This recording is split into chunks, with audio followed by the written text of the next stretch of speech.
February 1995. A 233-year-old Royal British Bank defaults overnight. A note left on a desk in Singapore reads, "I'm sorry, how one 28-year-old trader concealed $1.4 billion in losses."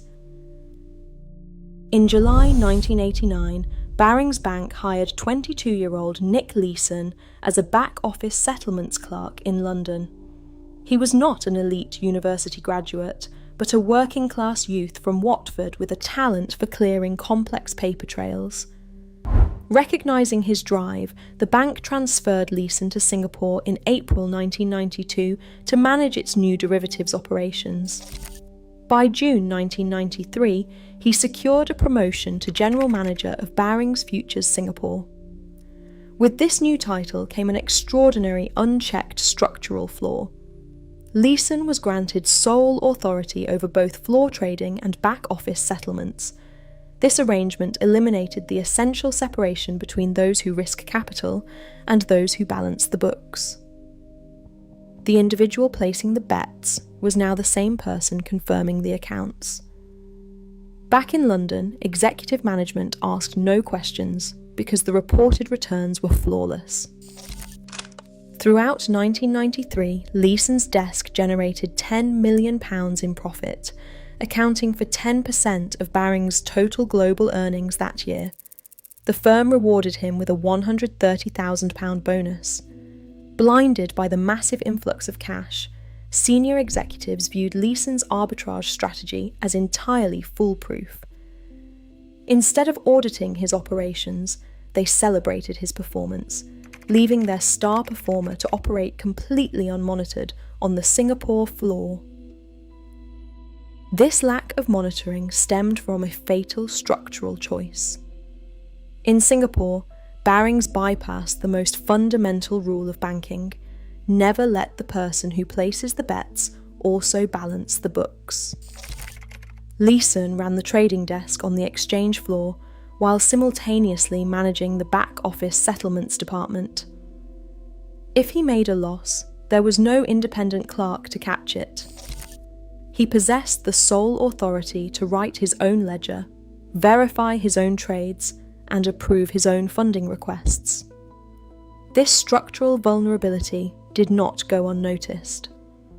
On March 25, 1992, James Bax, the regional manager in Singapore, sent a confidential fax to senior executives in London. Bax warned that setting up this specific structure could prove disastrous. He quoted Finance Director Ian Martin's stark concern that the bank was in danger of losing either a lot of money or client goodwill, or probably both. London executives filed the warning away. The profits were too high to question. For Leeson, this systemic blind spot fed an escalating sense of overconfidence. He had built a reputation as an untouchable financial prodigy, and he was desperate to protect that winning image at all costs. When his early positions began to slip, he couldn't bear to admit defeat. The system was completely unguarded, and Leeson decided to exploit it. On July 3, 1992, Barings opened an internal ledger in Singapore designed to trace minor administrative mistakes. Officially labelled as a reconciliation account, it was numbered 88888. The account was created to isolate a specific clerical error when a junior staffer mistakenly bought 20 Japanese government bond futures contracts. The back office instructed Leeson, then a young derivatives clerk, to use this dedicated ledger to track and clear the mistake. Because Leeson held dual authority as both the trading desk head and the back office settlements manager, there was no independent team to review his ledger entries. Account 88888 quickly became his personal shadow ledger. Rather than reporting losing trades to London, Leeson transferred his own bad bets into this secret vault, bypassing the official settlement system entirely. By late September 1992, less than 3 months after its creation, the hidden balance already showed a loss of 8.8 million Singapore dollars, equivalent to 2 million British pounds. Leeson operated as a self-protective bookkeeper of bad news rather than a reckless speculator. He systematically pushed losses out of sight instead of acknowledging them. Each day he generated official management reports that completely excluded the 88888 positions, while manually rolling forward the balance to hide the escalating exposure. He fabricated adjusting entries and masked margin payments, ensuring that London's automated reconciliation systems never flagged the discrepancy. To the executives in London, his trading desk appeared flawless, while the engine of his deception was already running silently in the background.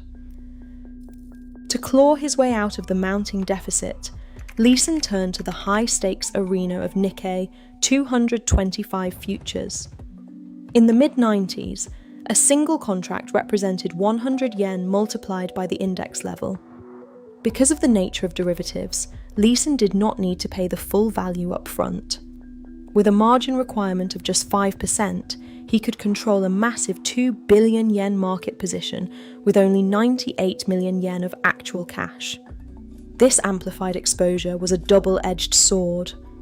When the index fluctuated, the exchange demanded immediate cash payments, margin calls to cover the daily losses.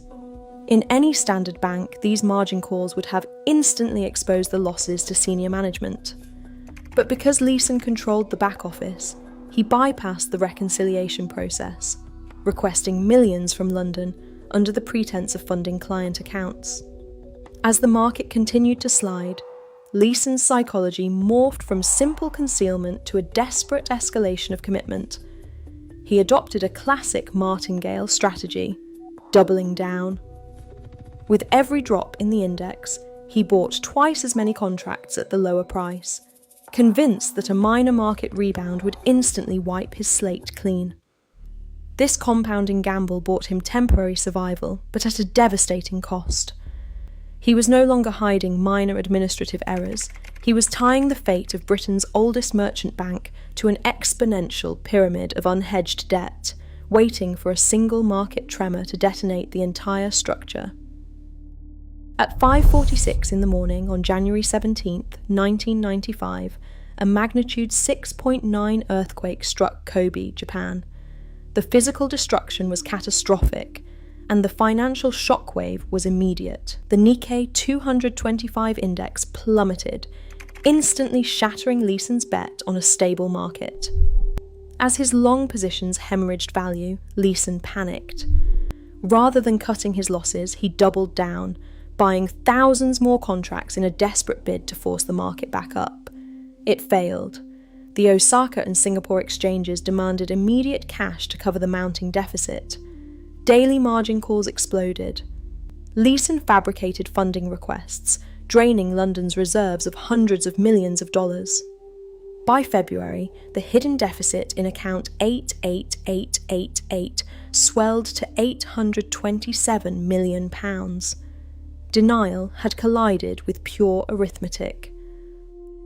On February 23, 1995, Nick Leeson fled Singapore, slipping across the border to Malaysia before boarding a flight to Europe.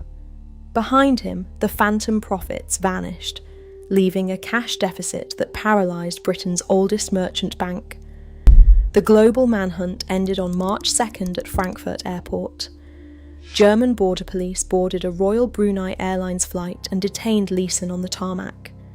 The celebrated financial prodigy was now a public defendant. Extradited back to Singapore, Leeson pleaded guilty to forgery and cheating, traded his trading jacket for a prison uniform, and began a 6.5-year sentence in Changi Prison. On February 26, 1995, the British High Court placed Barings Bank into formal administration, bringing a swift, unceremonious end to a 233-year-old dynasty. Days later, the Dutch conglomerate ING purchased the bank's entire assets and liabilities for a symbolic purchase price of just £1. The real cost, however, was the complete destruction of institutional trust. In the ashes of the collapse, global banking underwent a permanent structural shift. Regulators mandated the absolute segregation of trading and settlement duties, ending the era of the self-policing star performer. Financial institutions implemented independent back-office checks, stricter net exposure limits, and real-time reconciliation, turning the historic merchant bank into the ultimate warning case of unmonitored operational risk. Today, algorithms replace human traders, yet the core vulnerability remains unchanged. The true threat is never just one rogue actor, it is systemic blindness tolerating risk for profit. Until oversight conquers greed, the next collapse is always just one desperate bet away. Share your thoughts below.